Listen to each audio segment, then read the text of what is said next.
Baik, selamat pagi semuanya. Assalamualaikum warahmatullahi wabarakatuh. Perkenalkan, nama saya Adelia Utami dan rekan saya Anggi Puspitasari.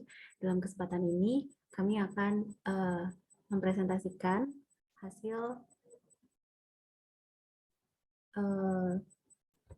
mini skripsi kami sebagai tugas akhir mata kuliah Ekonometrika 2. Dengan judul Pengaruh Human Development Index dan Economic Growth terhadap Poverty, studi pada kabupaten atau kota di Provinsi Lampung tahun 2017 sampai 2021.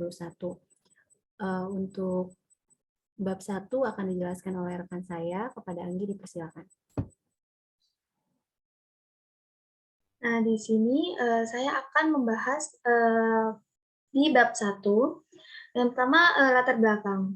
Pertumbuhan ekonomi ini dapat terjadi apabila perekonomian ini mengalami peningkatan proses produksi barang dan jasa secara terus-menerus di berbagai sektor atau kegiatan ekonomi masyarakat. Nah, salah satunya yang menjadi penghambat dari keberhasilan pembangunan suatu negara adalah kemiskinan, sehingga pemerintah ini harus berupaya untuk melakukan penanggulangan kemiskinan melalui beberapa program kegiatan untuk menanggulangi kemiskinan. Nah, untuk tingkat kemiskinan di kabupaten atau kota Provinsi Lampung tahun 2021 menurut BPS, ini tercatat pada bulan September 2021 ini jumlah penduduk miskin di Lampung ini mencapai 1,01 juta orang atau sekitar 11,67%. Nah, hal ini disebabkan oleh pertumbuhan ekonomi yang lambat, tingkat kesehatan hingga kualitas sumber daya alamnya, kesehatan sumber daya manusianya juga rendah. Nah, untuk mengatasi persoalan kemiskinan ini dapat dilakukan seperti mendorong pembangunan kualitas sumber daya manusia secara merata. Nah, selain itu ada indeks pembangunan manusia yang mana merupakan komponen dalam pembangunan dan pertumbuhan ekonomi. Keberhasilan dalam pembangunan dari sektor ini tidak terlepas dari peran pemerintah dan masyarakat dalam melaksanakannya. Menurut BPS, ini Provinsi Lampung ini menyampaikan indeks pembangunan manusia di Provinsi Lampung untuk tahun 2021 ini naik ketimbang tahun sebelumnya, di mana tahun 2021 ini mencapai 69,90, di mana IPM Bandar Lampung sendiri menjadi IPM tertinggi dengan nilai 77,58, sementara Mesuji menjadi IPM terendah dengan angka 64,04. Nah, pertumbuhan ekonomi ini dapat tercapai apabila perekonomian ini mengalami peningkatan proses produksi secara terus-menerus. Nah, pertumbuhan ekonomi untuk tahun 2020 di Provinsi Lampung ini tumbuh sebesar 2,79%, yang mana menguat dari tahun 2020 yang tercatat mengalami kontraksi sebesar 1,67%. Pertumbuhan ekonomi yang cukup tinggi ini merupakan kunci sukses dari suatu pembangunan di suatu negara. Pemerataan distribusi pembangunan ini harus ditingkatkan terlebih dari sisi investasi yang mana menjadi penunjang pertumbuhan ekonomi. Nah, investasi yang meningkat ini tentunya akan meningkatkan PDB dan jumlah akumulasi produksi juga akan meningkat. Untuk meningkatkan produksi dibutuhkan tenaga kerja yang lebih banyak sehingga pengangguran ini akan menurun sehingga pendapatan masyarakat juga akan naik. Nah, yang selanjutnya ini ada perumusan masalah di mana dari latar belakang tadi kita dapat rumusan berupa yang pertama ini bagaimana sih pengaruh Human Development Index terhadap poverty dan bagaimana pengaruh economic growth terhadap poverty. Nah, yang selanjutnya tujuan penelitian, di mana tujuan penelitiannya adalah untuk mengetahui bagaimana pengaruh Human Development Index dan economic growth terhadap poverty di kabupaten atau kota Provinsi Lampung, kemudian mengetahui bagaimana pengaruh Human Development Index terhadap poverty di kabupaten atau kota Provinsi Lampung, dan pengaruh economic growth terhadap poverty di kabupaten atau kota Provinsi Lampung. Yang selanjutnya ini ada kerangka pemikiran, di mana penelitian ini mengembangkan penelitian dari Saleh, Muhajib Malongi, Syahri Rahman, dan Zainuddin 2018, Utami Faratika Putri 2020,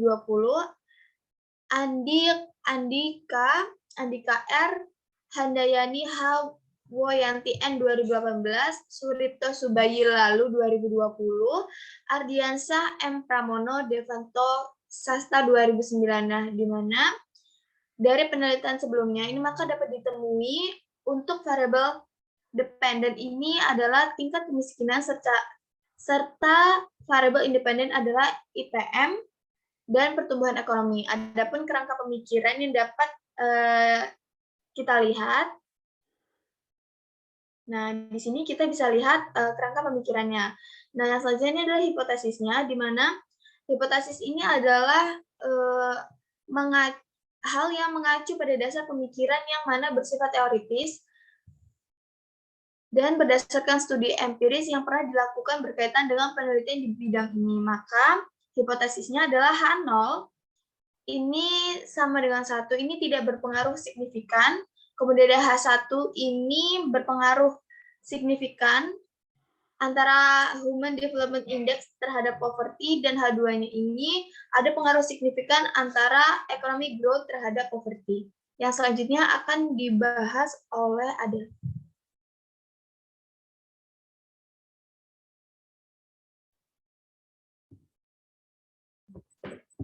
Baik, bab 2 landasan teori. 2.1 landasan teori, 2.1.1 Human Development Index atau Indeks Pembangunan Manusia. Indeks Pembangunan Manusia atau IPM merupakan suatu indeks komposit yang mencakup 3 bidang pembangunan manusia yang berdasar yaitu usia hidup, pengetahuan, dan standar hidup layak. Aspek usia hidup indikatornya adalah angka harapan hidup. Aspek pengetahuan indikatornya adalah harapan lama sekolah rata-rata lama sekolah. Aspek standar hidup layak indikatornya adalah pengeluaran per kapita yang disesuaikan dalam hal ini BPS tahun 2018. Davis dan Quinlivan pada 2006 berpendapat bahwa indeks pembangunan manusia adalah pengukuran perbandingan dari harapan hidup, melek huruf, pendidikan, dan standar hidup untuk semua negara seluruh dunia. IPM digunakan untuk mengklarifikasikan apakah sebuah negara adalah negara maju, negara berkembang, atau bahkan negara terbelakang, dan juga untuk mengukur pengaruh dari kebijaksanaan ekonomi terhadap kualitas hidup. Indeks pembangunan manusia merupakan indeks komposit yang digunakan untuk mengukur pencapaian rata-rata suatu negara dalam 3 hal mendasar pembangunan manusia, yaitu lama hidup, pendidikan, dan standar hidup. Nilai indeks IPM berkisar antara 0 sampai 100. IPM mengukur pencapaian keseluruhan dari suatu daerah atau negara dalam 3 dimensi dasar pembangunan manusia, yaitu lamanya hidup, pengetahuan, dan suatu standar hidup yang layak. Ketiganya diukur dengan angka harapan hidup, pencapaian pendidikan, dan pengeluaran per kapita. Jika IPM hanya dilihat dari pengeluaran per kapita saja, berarti hanya melihat kemajuan status ekonomi suatu daerah atau negara berdasarkan pendapatan per tahun. Sedangkan apabila melihat pada sisi sosial atau pendidikan dan kesehatan, maka akan dapat dilihat dimensi yang lebih jauh, lebih beragam lagi terkait dengan kualitas hidup masyarakat. Secara tidak langsung, IPM selalu berkorelasi dengan kesejahteraan masyarakat. Dalam hal ini, sesuai pendapat Unit Tasari pada penelitiannya pada tahun 2007. Kata lain, semakin tinggi atau baik setiap komponen yang menyusun IPM juga berpengaruh terhadap kesejahteraan dan kehidupan masyarakat yang lebih baik. Faktor-faktor yang mempengaruhi indeks pembangunan manusia pada tahun 2010, UNDP melakukan penyempurnaan kembali dengan tetap menggunakan 3 dimensi yang sama, yaitu umur panjang dan hidup sehat, pengetahuan, serta standar hidup layak, namun menggunakan indikator yang berbeda, yaitu angka harapan hidup saat lahir, rata-rata lama sekolah, harapan lama sekolah, dan produk nasional bruto atau PNB per kapita. Berdasarkan perhitungan dan rumus BPS dan UNDP menyatakan bahwa IPM ditentukan dan disusun oleh 3 komponen dasar, yaitu 1, lamanya hidup yang diukur dengan harapan hidup pada saat lahir. 2, tingkat pendidikan diukur dengan kombinasi antara angka melek huruf pada penduduk dewasa dengan bobot sepertiga. Dan yang terakhir adalah tingkat kehidupan yang layak, diukur dengan pengeluaran per kapita yang telah disesuaikan atau purchasing power parity atau daya beli per kapita dalam rupiah. Indeks ini merupakan rata-rata sederhana dari 3 komponen di atas. Dalam bentuk lain dapat dituliskan dengan formula sebagai berikut. IPM sama dengan sepertiga dikali indeks X1 ditambah indeks X2 ditambah indeks X3. Di mana X1 sebagai lama hidup, X2 tingkat pendidikan, X3 tingkat kehidupan yang layak atau daya beli. 2.1.2 economic growth atau pertumbuhan ekonomi. Pertumbuhan ekonomi merupakan salah satu indikator yang sangat penting dalam menilai maju atau tidaknya suatu perekonomian. Ekonomi dikatakan mengalami pertumbuhan jika produksi suatu barang atau jasa meningkat dari tahun sebelumnya. Dengan demikian, pertumbuhan ekonomi menunjukkan sejauh mana aktivitas perekonomian dapat menghasilkan tambahan pendapatan atau menambah tingkat kesejahteraan masyarakat pada suatu periode tertentu. Karena pada dasarnya aktivitas ekonomi adalah suatu proses penggunaan faktor-faktor produksi untuk menghasilkan output, maka proses pada gilirannya akan menghasilkan suatu aliran balas jasa terhadap faktor produksi yang dimiliki oleh masyarakat. Dengan adanya pertumbuhan ekonomi, maka diharapkan pendapatan masyarakat sebagai pemilik faktor produksi juga akan meningkat. Pertumbuhan ekonomi biasanya dapat diukur dengan menggunakan produk domestik bruto dari barang-barang akhir dan jasa-jasa yang dihasilkan dari suatu perekonomian dalam kurun waktu tertentu atau biasanya 1 tahun. Laju pertumbuhan PDRB dapat dihitung dengan rumus sebagai berikut. PDRB sama dengan PDRB T sama dengan PDRB T min 1 dibagi PDRB T min 1 dikali 100. Menurut Jingan, pada tahun 2010, proses pertumbuhan ekonomi dipengaruhi oleh 2 macam faktor, yaitu faktor ekonomi dan faktor non-ekonomi. Beberapa faktor ekonominya yaitu sumber alam, faktor produksi pertama adalah yaitu dalam hal ini tanah. Yang kedua adalah akumulasi modal. Yang ketiga kemajuan teknologi, kemajuan teknologi. Yang keempat sumber daya manusia. Dan yang terakhir adalah pembagian kerja dan skala produksi. Untuk faktor non-ekonomi, yang pertama faktor sosial, yang kedua organisasi, yang ketiga adalah faktor politik dan administratif. 2.1.3 poverty yaitu kemiskinan. Kemiskinan adalah ancaman bagi kelangsungan hidup dan pembangunan manusia. Menurut Kuncoro pada tahun 1997, kemiskinan adalah ketidakmampuan untuk memenuhi standar hidup minimum. Kebutuhan dasar yang harus dipenuhi yaitu meliputi sandang, pangan, papan, pendidikan, dan kesehatan. Kemiskinan itu dibedakan berdasarkan ukuran pendapatannya, yaitu kemiskinan absolut dan kemiskinan relatif. Apabila dilihat berdasarkan pola waktu, kemiskinan itu dapat dibedakan menjadi 4. Yang pertama, persistent poverty, yang kedua, cyclical poverty, yang ketiga, seasonal poverty, dan yang terakhir adalah incident poverty. Untuk mengukur kemiskinan, Indonesia melalui BPS menggunakan pendekatan kebutuhan dasar atau basic needs yang dapat diukur dengan angka atau hitungan indeks per kepala atau head count index, yaitu jumlah dan persentase penduduk miskin yang berada di bawah garis kemiskinan. Ada beberapa hal penyebab kemiskinan, yaitu yang pertama adalah kemiskinan struktural. Ini disebabkan oleh superstruktur yang membuat sebagian anggota atau kelompok masyarakat tertentu ini mendominasikan sarana ekonomi, sosial, dan politik, serta budaya. Yang kedua adalah kemiskinan kultural, yaitu kemiskinan yang disebabkan oleh budaya, yang dalam antropologi disebut oleh Kunjaran Ningrat dengan mentalitas atau kebudayaan kemiskinan, yaitu sebagai adanya budaya miskin, sehingga usahanya menjadi maju berkurang. Terdapat beberapa indikator kemiskinan menurut BPS pada tahun 2000. Yang pertama adalah ketidakmampuan untuk memenuhi kebutuhan konsumsi dasarnya. Yang kedua, tidak adanya akses terhadap kebutuhan hidup dasar lainnya. Yang ketiga, tidak adanya jaminan masa depan. Yang keempat, rendahnya kualitas sumber daya manusia dan terbatasnya sumber daya alam. Yang kelima, kurangnya apresiasi dalam kegiatan sosial masyarakat. Dan yang terakhir adalah tidak adanya akses dalam lapangan kerja dan masa pencarian yang berkesinambungan. 2.2, penelitian terdahulu itu ada beberapa yang sudah disebutkan juga di awal. Selanjutnya,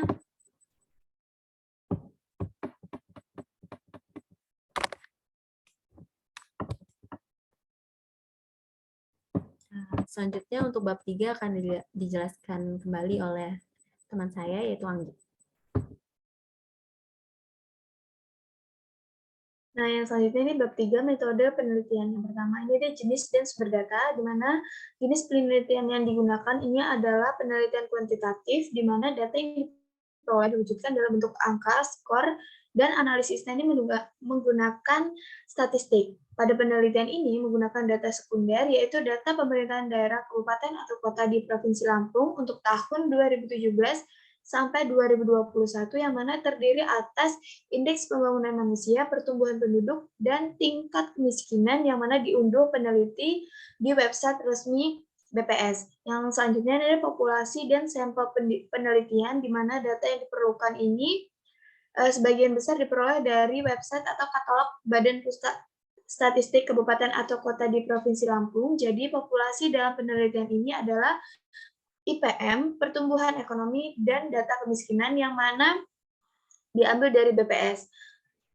Kemudian untuk sampelnya diambil dalam data indeks pembangunan manusia, pertumbuhan ekonomi, dan data kemiskinan kabupaten atau kota di Provinsi Lampung untuk periode 2017 hingga 2021. Nah, yang selanjutnya adalah metode pengumpulan data, di mana metode yang akan digunakan ini adalah metode dokumentasi, yaitu mengumpulkan, mencatat, dan mengkaji data sekunder.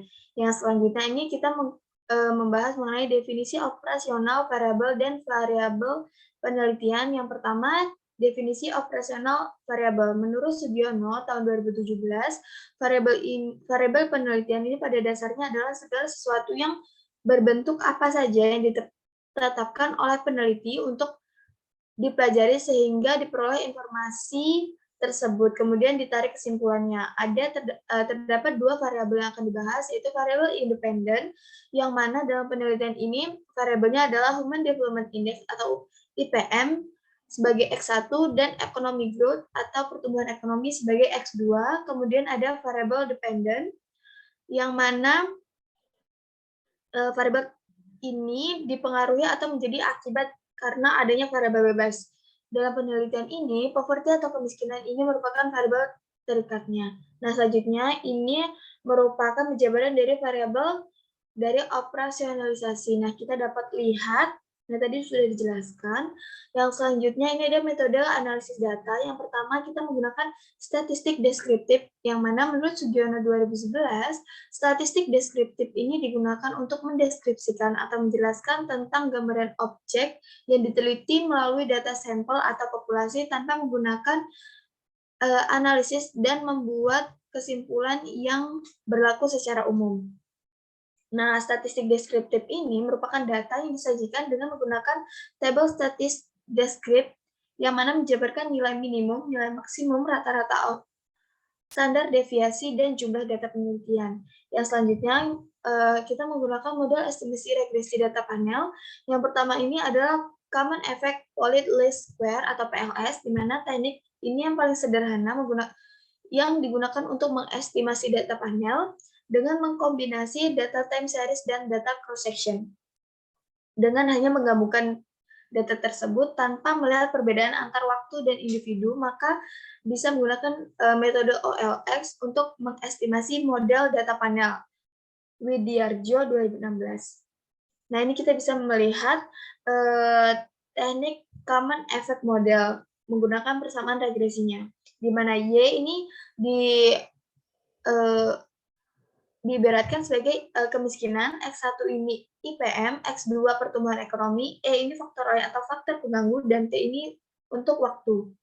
Yang selanjutnya adalah fixed effect model, di mana model ini mengasumsikan bahwa perbedaan antara individu dapat diakomodasi dari perbedaan interseptnya. Model ini mengestimasi data panel dengan menggunakan variabel dummy untuk menangkap adanya perbedaan intersep. Nah, ini kita bisa lihat teknik fixed effect model untuk persamaan regresinya, di mana Y ini adalah kemiskinan, X1 adalah IPM, X2 pertumbuhan ekonomi, E faktor lain, dan T ini sebagai waktu. Yang selanjutnya adalah random effect model. Nah, menurut Widiarjo 2016, yang dimasukkan variabel dummy di dalam model fixed effects, di mana bertujuan untuk mewakili ketidaktahuan model yang sebenarnya. Namun, ini juga membawa konsekuensi sekurangnya derajat kebebasan atau degree of freedom, yang pada akhirnya akan mengurangi efisiensi parameter. Masalah ini dapat diatasi dengan menggunakan variabel gangguan atau error terms, yang mana dikenal dengan random effects model, di mana kita bisa lihat untuk persamaan regresi dari teknik random effects model adalah sebagai berikut. Nah, yang selanjutnya ini kita akan membahas mengenai pemilihan model estimasi regresi data panel. Yang pertama kita menggunakan uji Chow. Uji ini dilakukan untuk mengetahui metode terkait antara common effect model dan fixed effect model, yang mana diketahui melalui hipotesis H0 ini adalah common effect model dan H1-nya dia adalah fixed effect model, di mana ketentuannya ini apabila nilai probabilitasnya ini cross section F dan cross section chi-square-nya ini lebih dari 0,05, maka H0 diterima dan model regresi yang dipilih adalah common effect model, dan begitu pula sebaliknya.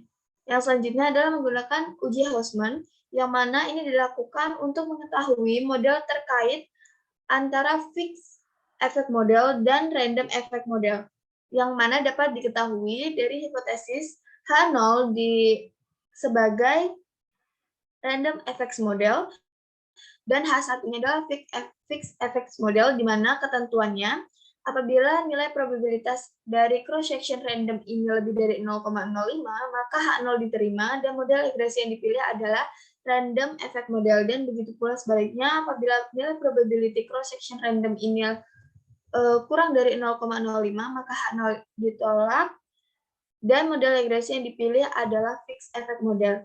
Nah, yang selanjutnya kita menggunakan uji asumsi klasik. Yang pertama, uji normalitas yang digunakan untuk mengkaji apakah dalam model regresi variabel dan variabel bebas ini, keduanya mempunyai distribusi normal atau tidak. Yang selanjutnya adalah uji multikulinaritas, yang mana menguji apakah model regresi ini ditentukan adanya korelasi antara variabel bebas, dan uji heterokedastisitas ini bertujuan untuk menguji apakah dalam regresi ini terjadi kesamaan varians dari residual pengamat ke pengamat lainnya. Dan yang selanjutnya, ini adalah autokorelasi, di mana didefinisikan sebagai korelasi antar observasi yang diukur berdasarkan deret waktu. Yang selanjutnya akan dibahas oleh Adel.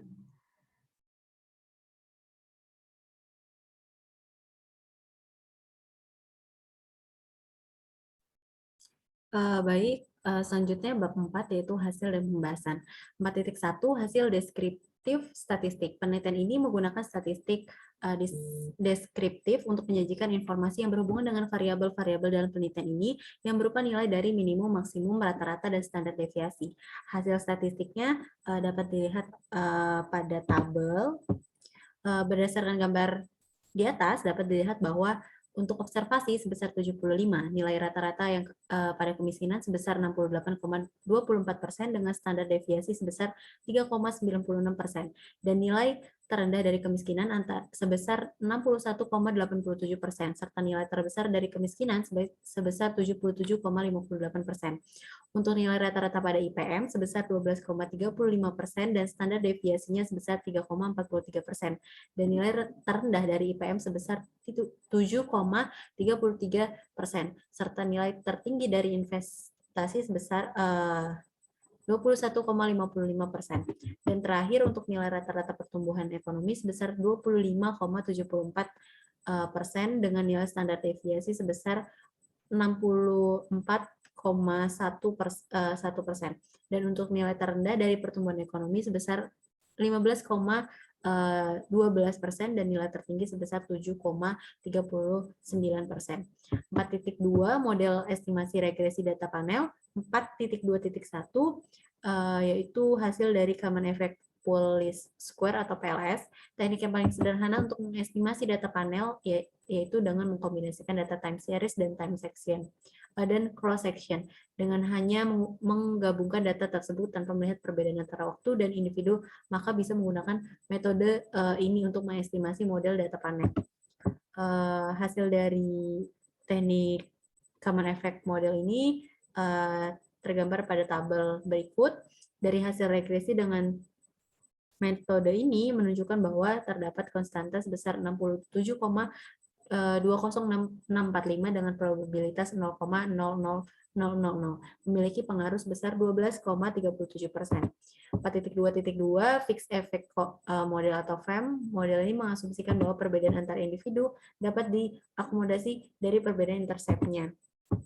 Hasil dari metode FEM ini tergambar pada tabel.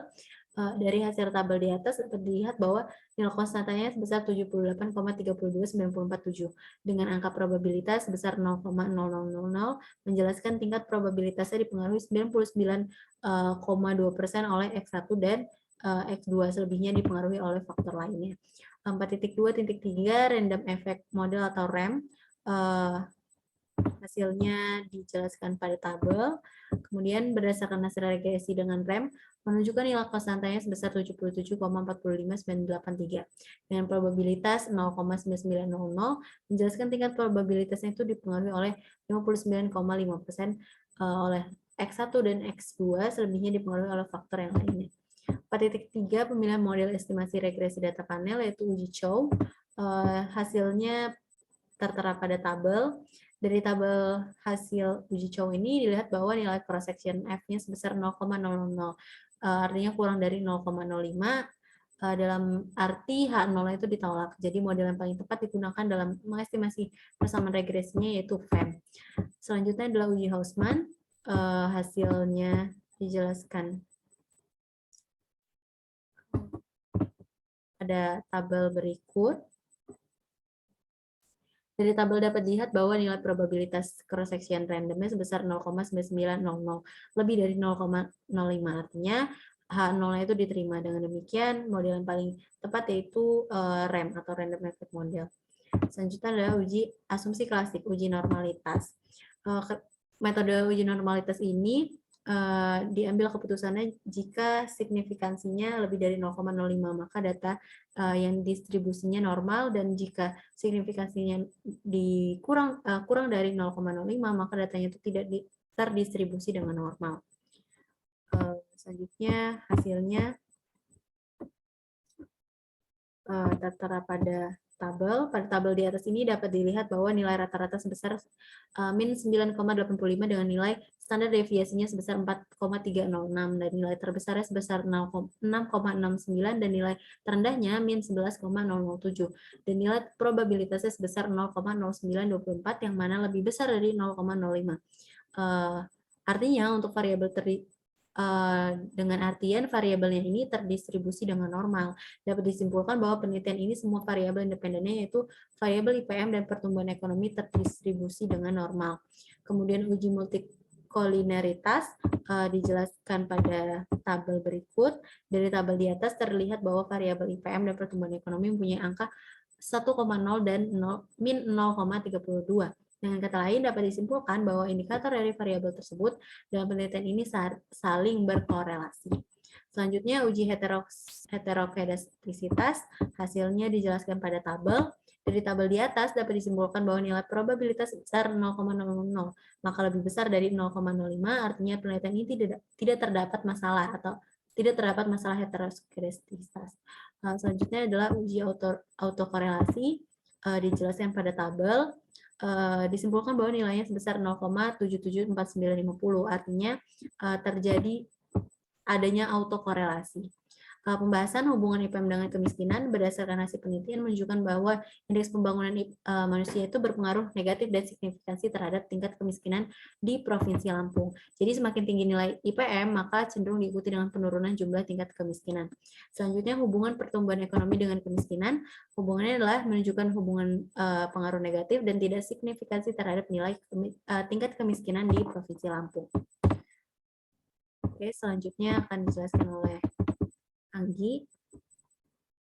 Nah, untuk bab terakhir, yaitu penutup, di mana kesimpulannya berdasarkan hasil yang dapat penelitian ini, dapat disimpulkan bahwa IPM ini berpengaruh negatif dan signifikan terhadap tingkat kemiskinan di Provinsi Lampung pada tahun 2017 hingga 2021, dan pertumbuhan ekonomi ini memiliki pengaruh yang negatif dan tidak signifikan terhadap tingkat kemiskinan di Provinsi Lampung. Nah, yang selanjutnya ini untuk saran di mana pemerintah ini harus merancang berbagai program untuk menciptakan lapangan pekerjaan, salah satunya dengan mengadakan program-program yang mana memberikan penyuluhan pembinaan hingga pelatihan kerja. Nah, dalam peningkatan tingkat indeks pembangunan manusia ini, pemerintah harus merancang berbagai kebijakan seperti memperluas akses untuk anak usia sekolah, memberikan bantuan dan mempermudah akses menuju ke sekolah, dan memprioritaskan pendidikan. Dan yang terakhir, ini ada pertumbuhan ekonomi, di mana tetap harus dipacu laju pertumbuhannya yang mana diperlukan perhatian kualitas serta menjaga stabilitas pertumbuhan ekonomi yang mana berpengaruh signifikan terhadap penurunan kemiskinan. Pembangunan yang dilakukan oleh pemerintah ini harus lebih mengutamakan sektor-sektor yang dapat mendukung pertumbuhan ekonomi dan mengurangi jumlah penduduk miskin seperti sektor pendidikan, kesehatan, hingga fasilitas-fasilitas lainnya. Di mana pemerintah ini perlu menambahkan program baru dan memikirkan rencana jangka panjang untuk mengurangi kemiskinan di Indonesia agar masyarakat ini, terutama masyarakat miskin ini akan menurun. Terima kasih, saya akan kembalikan ke Adel. Baik, terima kasih. Mungkin hanya itu yang dapat kami sampaikan mengenai tugas akhir mata kuliah Ekonometrika 2. Yang kami hormati juga kepada Bapak Imam Awaludin sebagai dosen pengampu. Terima kasih sudah memberikan waktunya. Cukup sekian, terima kasih. Wassalamualaikum warahmatullahi wabarakatuh.